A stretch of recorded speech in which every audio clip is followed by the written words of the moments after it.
नमस्कार दोस्तों, आप सबका स्वागत है आपके अपने चैनल लेजेंड टीचिंग में। आज हम बात करेंगे हिंदी भाषा शिक्षण भाग 2 पर।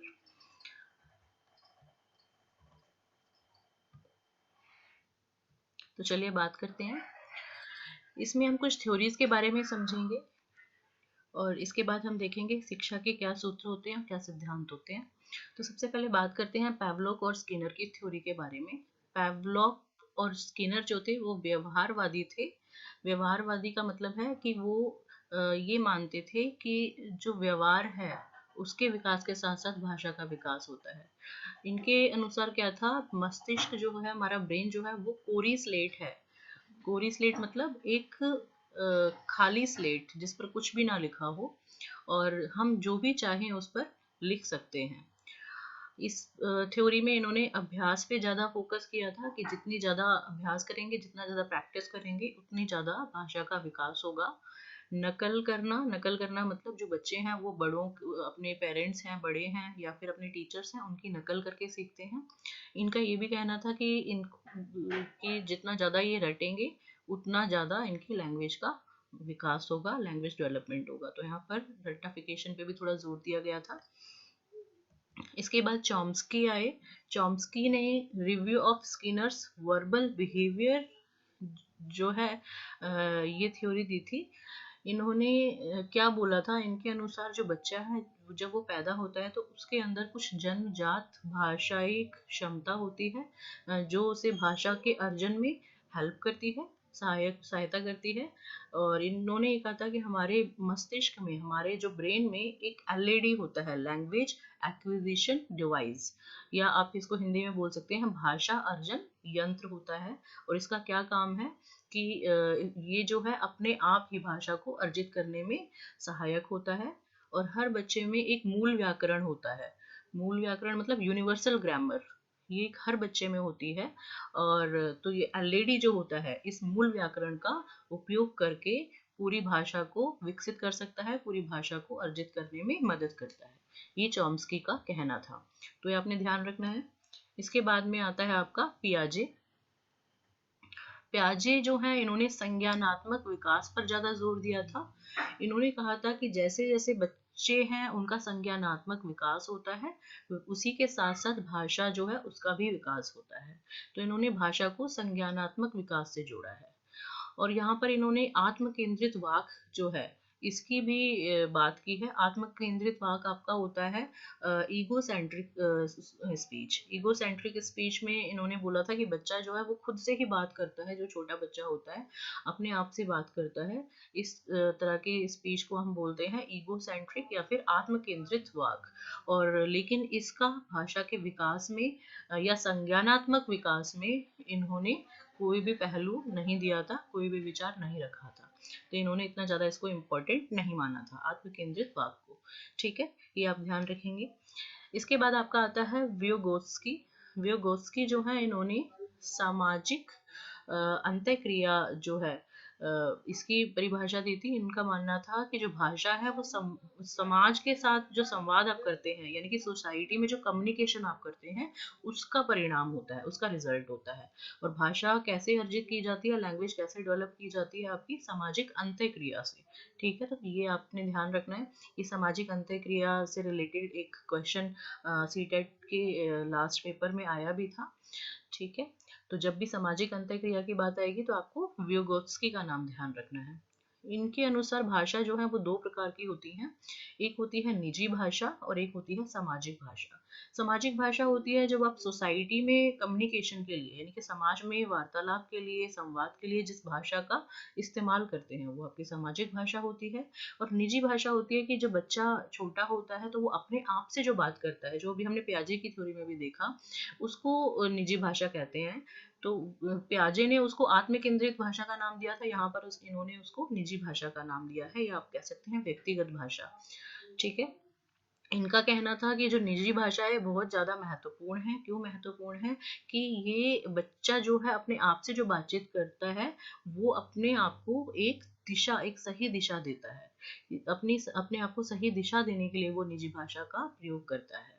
ठीक है, तो ये आपको ध्यान रखना है, निजी भाषा।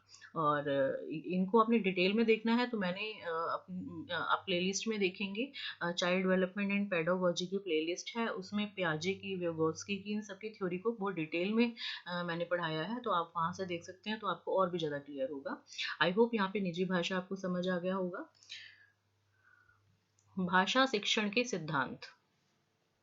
भाषा भाषा जो है उसको जब हम पढ़ाते हैं, उसको जब उसका जब शिक्षण होता है तो कुछ सिद्धांत हैं जिनको ध्यान रखना पड़ता है, और इन सिद्धांतों पे मतलब डिपेंडेंट होती है आपकी भाषा, कि आपका भाषा का विकास कितना ज़्यादा हो रहा है, वो इन सिद्धांतों से पता चलता है। तो सबसे पहला है रुचि का, या फिर आप कह सकते हैं अभिरुचि का सिद्धांत। रुचि के सिद्धांत में क्या होता है कि अगर जो बच्चा है उसके अंदर रुचि है किसी भाषा को सीखने की, तभी वो उस भाषा को सीख सकता है, बिना रुचि के वो भाषा तो क्या कोई भी चीज़ नहीं सीख सकता। अभिप्रेरणा यानी कि मोटिवेशन, अगर बच्चे के अंदर मोटिवेशन है, आगे उस लैंग्वेज को सीखने की प्रेरणा है, ठीक है, तभी वो उसको सीखेगा, नहीं तो वो उसको इतनी जल्दी नहीं सीख पाएगा। क्रियाशीलता, यहाँ पर लर्निंग बाय डूइंग का कंसेप्ट आता है, कि लर्निंग बाय डूइंग मतलब करके सीखना। तो जो भी अगर आपको भाषा सिखानी है बच्चे को, तो आपको प्रैक्टिस करवानी पड़ेगी, मतलब बुलवाना पड़ेगा, लिखवाना पड़ेगा, ठीक है, उसको लिसनिंग का देना पड़ेगा, सब कुछ देना पड़ेगा, यानी कि क्रियाशीलता का सिद्धांत यहाँ पर आ जाता है। ठीक है, व्यक्तिगत विभिन्नता, इंडिविजुअल डिफरेंसेस कहते हैं इनको। व्यक्तिगत विभिन्नता मतलब अलग अलग व्यक्ति में अलग अलग विभिन्नताएं पाई जाती हैं, तो उनका भाषा सीखने का जो तरीका है और जो उनकी कैपेसिटी है, ठीक है, वो भी क्या होती है, अलग अलग होती है।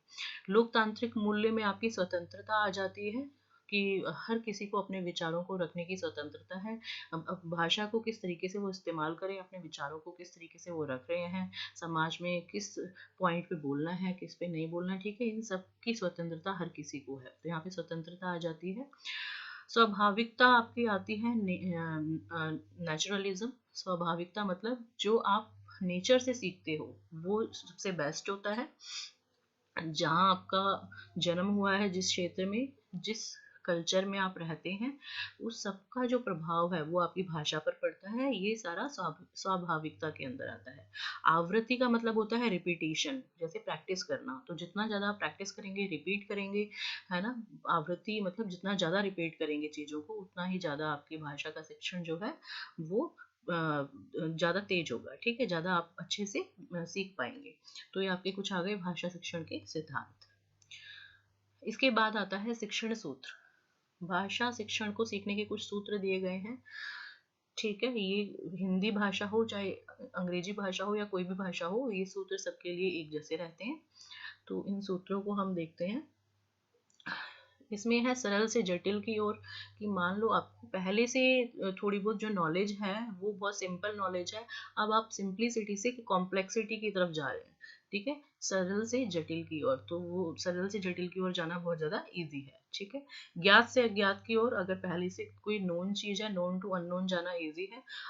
जो चीज़ आपको नोन है उसी के बेस पे आप जो चीज़ें नहीं जानते वो उसका बेस बनाकर सीख सकते हैं, तो ये ज्ञात से अज्ञात हो गया। स्थूल से सूक्ष्म की ओर, कि पूरे एक होल से एक छोटे पार्ट की तरफ आ रहे हैं, पूर्ण से अंश की ओर भी इसको बोलते हैं।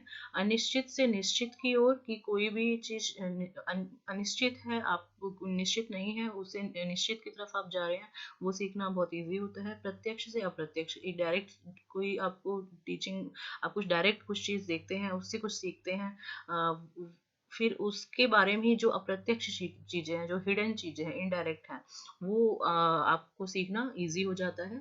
विशिष्ट से सामान्य की ओर, विशिष्ट का मतलब होता है स्पेसिफिक टू जनरल, सामान्य मतलब जनरल, तो स्पेसिफिक टू जनरल सीखना जो है वो भी इजी होता है। यहाँ पर आप स्पेसिफिक टू जनरल सीखते हैं, मतलब किसी एक स्पेसिफिक चीज को आपने पहले सीख लिया, फिर धीरे धीरे उसको जनरल की ओर लेके आए।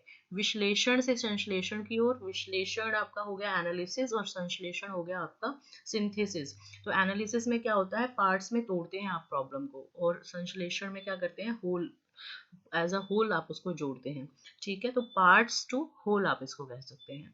मनोवैज्ञानिक क्रम से तर्क संगत की ओर, मनोवैज्ञानिक आपका हो गया पूरा जो साइकोलॉजिकल वे है, वहां से लेके अगर आपने कोई साइकोलॉजिकल चीज पूरी सीखी हुई है तो उसको तर्क संगत, आप उस पर तर्क कर सकते हैं, आप अपने पॉइंट्स उस पर रख सकते हैं, अपनी जो हाइपोथेसिस है वो आपने दे सकते हैं, उसमें रीजंस दे सकते हैं, ठीक है। अनुभव से युक्त की ओर, अगर आपने कोई एक्सपीरियंस किया तो आप उसके लिए प्लान बना सकते हैं, कोई उनके नियम बना सकते हैं। प्रकृति का अनुसरण, मतलब जो नेचर है उसी से ज़्यादा सीखें, प्रकृति से जो चीज़ें सीखी हुई हैं प्राकृतिक रूप से वो आप कभी भी नहीं भूलते और वो स्थायी होती हैं। तो उम्मीद है ये आपको सारा समझ आया होगा। इसमें अगर कोई भी डाउट होता है तो आप मुझे कमेंट सेक्शन में पूछ सकते हैं। आपको वीडियो पसंद आता है तो लाइक शेयर करें, चैनल को सब्सक्राइब करना ना भूलें, और इसमें जो भी चीज़ें रहती हैं वो हम नेक्स्ट वीडियो में कवर करेंगे। आज के लिए इतना ही, थैंक यू।